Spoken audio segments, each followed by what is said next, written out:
नमस्कार. महाराष्ट्रातील विविध क्षेत्रातील बातम्या झटपट आपल्या मोबाईलवर पाहण्यासाठी लगेचच सबस्क्राईब करा राष्ट्रशक्ती लाईव्ह न्यूज आणि सोबत बेल आयकॉन प्रेस करायला विसरू नका. तर त्यामध्ये काय प्रक्रिया निवडणुकीदरम्यान आज छाननीचा दिवस होता, तर त्यामध्ये काय प्रक्रिया झाली? नमस्कार, मी निवडणूक निर्णय अधिकारी अनगर नगर पंचायत. आज अनगर नगर पंचायतीची छाननीची प्रक्रिया आयोगाच्या सूचनेनुसार सकाळी 11 वाजता सुरू करण्यात आली. त्यामध्ये सर्व उमेदवारांना आम्ही त्यांनी जेव्हा फॉर्म जमा केले होते त्यावेळेस छाननीची तारीख आणि वेळ आम्ही कळवली होती. त्यानुसार उमेदवार या ठिकाणी उपस्थित होते. ज्यावेळेस आम्ही छाननीची प्रोसेस चालू केली त्यावेळी नगराध्यक्षपदाचे 3 उमेदवार आहेत. त्यापैकी पाटील प्राजक्त अजिंक्य राणा यांच्या वतीनं त्यांचे प्रतिनिधी इथं उपस्थित होते. शिंदे सरस्वती भागवत हे अपक्ष उमेदवार आहेत. ते स्वतः समक्ष त्यांचे वकील इथं उपस्थित होते. आणि तिसरे उमेदवार आहेत राष्ट्रवादी काँग्रेस पार्टीचे थिटे उज्ज्वला महादेव या ठिकाणी उपस्थित नव्हत्या. ज्यावेळेस छाननीची प्रोसेस आम्ही चालू केली त्यावेळेस छाननीमध्ये शिंदे सरस्वती भागवत या अपक्ष नगराध्यक्षपदाचे उमेदवार आहेत. त्यांनी थिटे उज्ज्वला महादेव यांच्या उमेदवारी अर्जावरती काही आक्षेप घेतले, हरकती घेतल्या. त्यांनी साधारणतः 5 हरकती घेतल्या. त्यामध्ये पहिली त्यांची हरकत होती की उज्ज्वला थिटे यांच्या उमेदवारी अर्जावरती सूचक जे त्यांनी दिले होते त्या सूचकची सही त्या ठिकाणी नव्हती.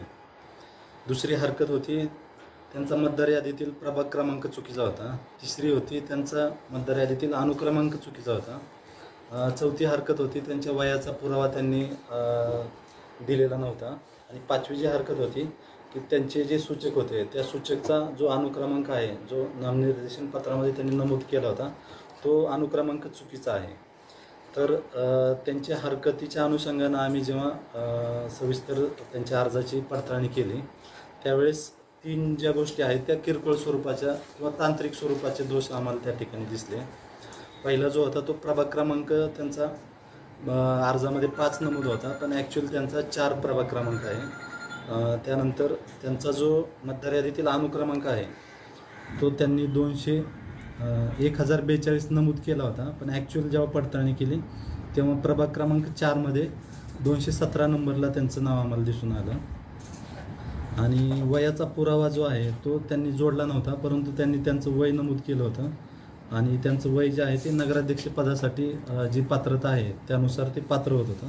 त्यामुळे त्या किरकोळ हरकतीनुसार आम्ही त्या विचारात घेतल्या नाहीत, कारण ते तांत्रिक स्वरूपाच्या फक्त किरकोळ दोष होता. ज्या 2 हरकती होत्या त्यात पहिली जी सूचकची सही नाही ही हरकत होती, ही मेजर हरकत होती त्यामध्ये. कारण प्रत्येक जो उमेदवाराचा फॉर्म आहे त्यामध्ये उमेदवाराची सही आणि सूचकची सही असणं आवश्यक आहे. तर त्यांच्या फॉर्मवर सूचकची स्वाक्षरी नव्हती.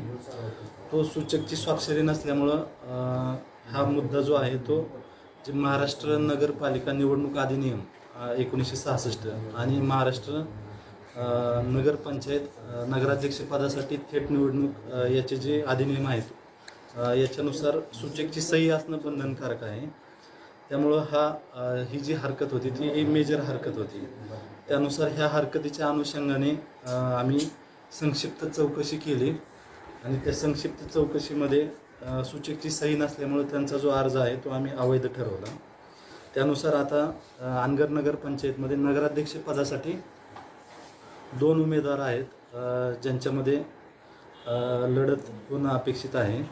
पहिला आहे पाटील प्राजक्त अजिंक्य राणा, यांचं अधिकृत चिन्ह आहे कमळ आणि ते भाजपचे उमेदवार आहेत. आणि दुसरे आहेत शिंदे सरस्वती भागवत या अपक्ष उमेदवार आहेत.